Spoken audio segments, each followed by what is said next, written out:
Timothy Snyder is one of the most influential and prominent public intellectuals today among historians. He is very successful, sold many books, and he has an incredibly successful SUBSTACK writing about not so much history as current day politics with a bit of a historical angle. And his success comes from many strengths: his scholarship, his prose, and some of his big ideas about, European history. But his role as a public intellectual commenting on controversial public events, including democracy in America and the war in Ukraine, has, I think, compromised the quality of his history. His big ideas might have become big lies. Around 2016, he stopped really being a historian and became a pundit, even a prophet, warning about rising authoritarianism and tyranny, especially in the form of Donald Trump and Vladimir Putin. He poses today, as something of a prophet, a moral conscience for the Western world.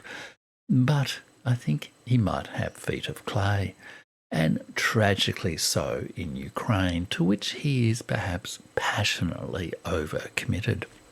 From 2010, the then obscure scholar of East European history began to produce bestsellers that chimed in well with the worldview of the sort of Atlantic elite, people like Anne Applebaum. He had compelling prose that was supported, it seemed, by exhaustive pedantic detail culled from archives in multiple languages that few other scholars could speak. And since his breakout book of Bloodlands in 2010, Snyder has produced poetically charged denunciations of totalitarian Russia, both under Stalin and more recently under Putin, and other threats to democracy, especially, of course, Donald Trump. He has challenged people who tell big lies of propaganda, and in turn been challenged as an author of such distortions of the truth. He has also let slip some ethically challenged apologies for Ukrainian nationalist heroes who were killers in the Bloodlands of Eastern Europe. He even puts Volodymyr Zelensky in his profile picture on Twitter, or to be more accurate, he presents a picture of Volodymyr Zelensky listening to Timothy Snyder. Snyder's early books were biographies of obscure Eastern European figures and the growth of national ideas in the territories of the old Polish-Lithuanian Commonwealth. In 2010, he published Bloodlands, Europe Between Hitler and Stalin, which was reprinted in a revised edition in 2022. Bloodlands was Snyder's invented term for the area around Ukraine that he saw as the main killing fields of 20th century European history. The book focused on the region between Germany and Russia, where millions of civilians fell victim to mass killing. Snyder equated the atrocities committed by Hitler and by Stalin, and in some scholars' views, downplayed the role played by the innocent victims of Ukraine in the Holocaust. In Black Earth, Snyder made a case that the ideological roots of the Holocaust lay in a distorted ecological worldview, where he believed that securing living space for the Aryan race required the destruction of existing states and the annihilation of millions of people. Snyder argued that this ecological dimension is crucial for comprehending the scale and brutality of the Holocaust, and this book muted some of the criticism of Snyder's earlier account of events in Ukraine. However, his argument assumed that Ukraine was central to all the conflicts of 20th century Europe. Snyder argued that it was the black earth, the black soil, the famous fertile black soil of Ukraine, that was the central territory over which empires fought, and Ukrainians suffered as innocent victims as they strove to bring their nation to maturity despite the depredations of surrounding empires. And he has a kind of a YouTube channel where he also presents his history of Ukraine, his Yale lecture histories, his Yale University lecture series on the history of Ukraine. You can check that out if you want to. Since 2010, Snyder's role as pundit and prophet have overshadowed the more modest scholarship of a true historian.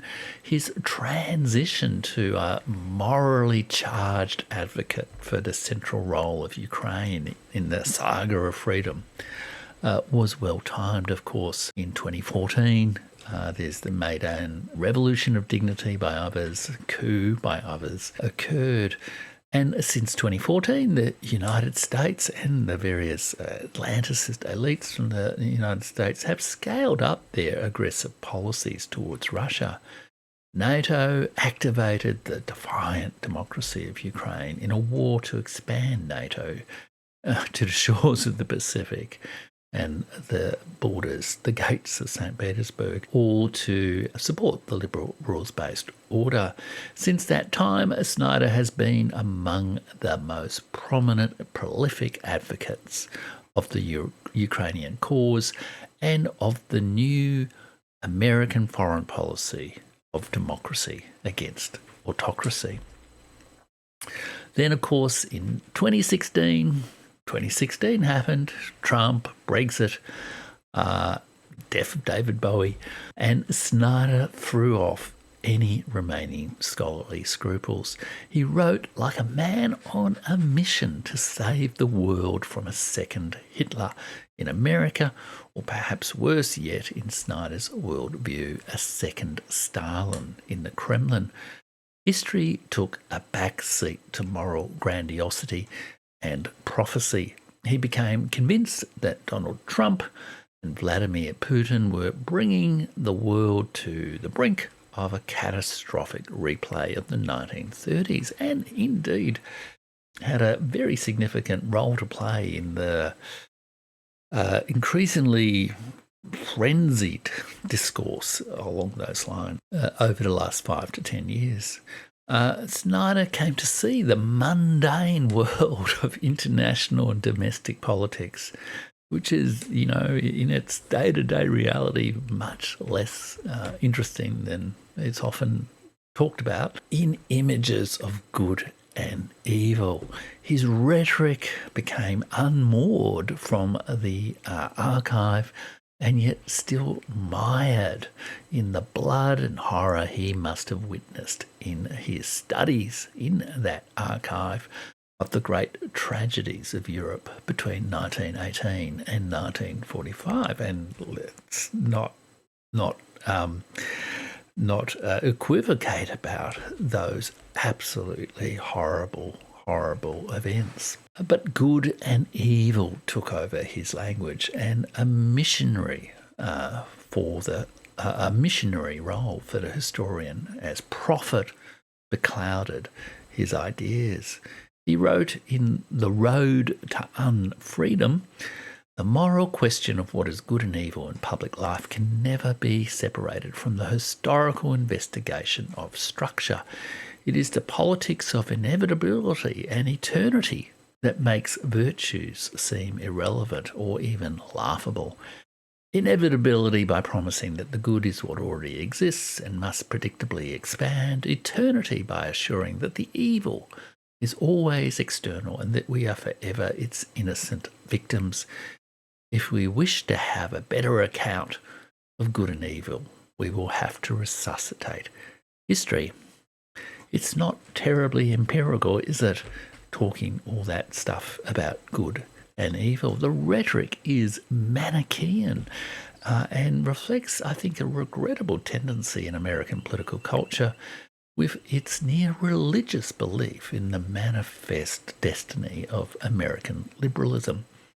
Sadly, if we wish to keep a sense of history alive, a sense of reality alive with history, we may need to set aside talk of good and evil. After all, it suffocates empathy, without which history cannot live. From afar, a process some psychologists call fusion appeared to occur in Snyder's mind. Trump really was Hitler. Putin really was Stalin. And all his life, Snyder had taught himself, had schooled himself to believe that Hitler and Stalin were equal evils.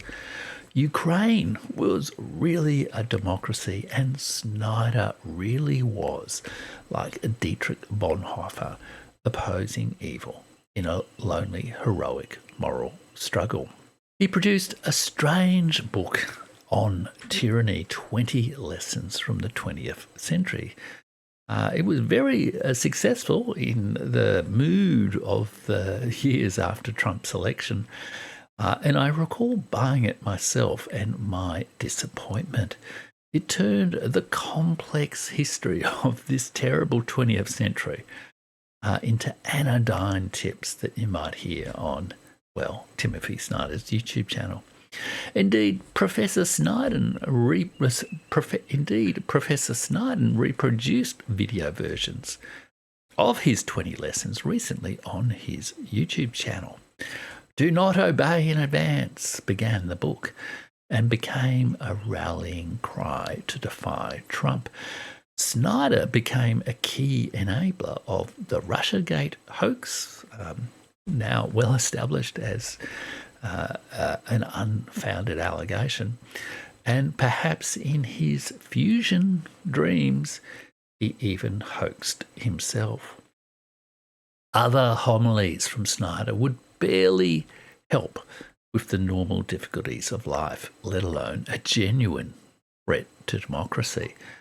Stand out, believe in truth, listen for dangerous words. Rarely has deep reflection, deep scholarship and knowledge of the horrors of the 20th century produced such banality of virtue. Snyder even did not take his own advice. His explication of his Ohio preacher boy's homily, to listen for dangerous words, was, "Be alert to the use of the words extremism and terrorism. Be alive to fatal notions of emergency and exception. Be angry about the treacherous use of patriotic vocabulary."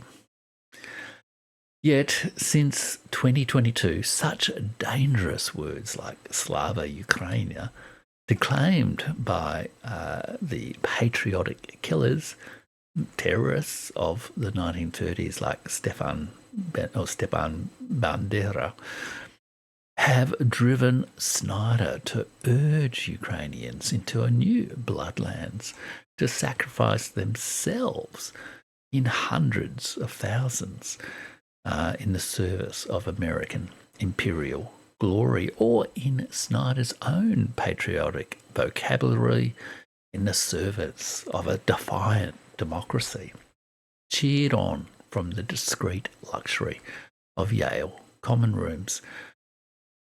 Snyder has appeared in television ads to raise funds for various aspects of the NATO and Ukrainian military effort, such as his Safe Skies appeal. He has made the case at the World Economic Forum in 2023 for why Ukraine must win the war for the sake of European values. In 2024, perhaps less confident in his own perceptions, he was reduced to merely arguing that Russia must lose to save American face, perhaps. And he has been consistently passionate and persistently wrong-headed. Even in the last week or so, he's published some very odd opinion pieces in the Financial Times and on his Substack about both the Ukraine war and Joe Biden's presidency. He crossed the line from history into the swamplands of propaganda years ago and is now well and truly lost to firm land. He has said and tweeted regrettable things, urging every kind of weapon to be employed against the Russian menace. Every kind of weapon in a world of biological and nuclear weapons and terror. His Twitter profile features an image of Zelensky hanging on the great professor's every word. Snyder is by no means the only historian to be led astray by the illusions of power conferred on public intellectuals, or the service of imperial interests, or the seductive songs of nationalism. There have been many such cases in the United States, Ukraine, Britain, Russia, China, and around the world. And Priya Satia, in her wonderful book Time's Monster History, Conscience and Britain's Empire, compellingly shows that there is a long collaboration between history and empire. However, I think Snyder is very much a product of American cultural institutions and the tentacles of its national security apparatus. The fusion of Stalin into Hitler began with totalitarianism in Cold War America and was led by Zbigniew Brzezinski. And Timothy Snyder has been among the most talented prose writers in that tradition, but I don't think he is its greatest mind. The tradition itself is now as decadent as the overstretched American empire. Vast numbers of second-rate scholars and 2-bit YouTubers churn out these kind of ideas. There's universities, foundations, think tanks, YouTube channels, even Substack newsletters like Timothy Snyder's. Ultimately, Timothy Snyder made his choices, and like all of us, will have to live with his errors. He threw his lot in with American geostrategists, propagandists, and somewhat sketchy Ukrainian nationalists. More genuine scholars like Richard Sakwa muted and deplatformed, while a megaphone is given to a man like Timothy Snyder. But there is a lot more to learn about our sad state of the world today in Richard Sakwa's The Lost Peace, How We Failed to Prevent a Second Cold War, than there is in Timothy Snyder's books on the road to unfreedom. I wonder if the coming collapse of Ukraine's war effort, political regime, will lead Timothy Snyder to write a better book than On Tyranny, and a book that reflects on the lessons of the 21st century. If nothing else, I hope he does reflect on how, at times, he got carried away with the stories he told himself about history. I hope he finds some peace in his own life, even if he has helped bring a disastrous war to Ukraine. If he does write that book on the lessons of the 21st century, perhaps he could title it On Fear and Loathing, and make the first lesson of the 21st century this piece of ancient wisdom spoken by the Buddha. You will not be punished for your anger. You will be punished by your anger. Thanks for listening. Do check out this other video here on another great aspect of making sense of a puzzling world with history.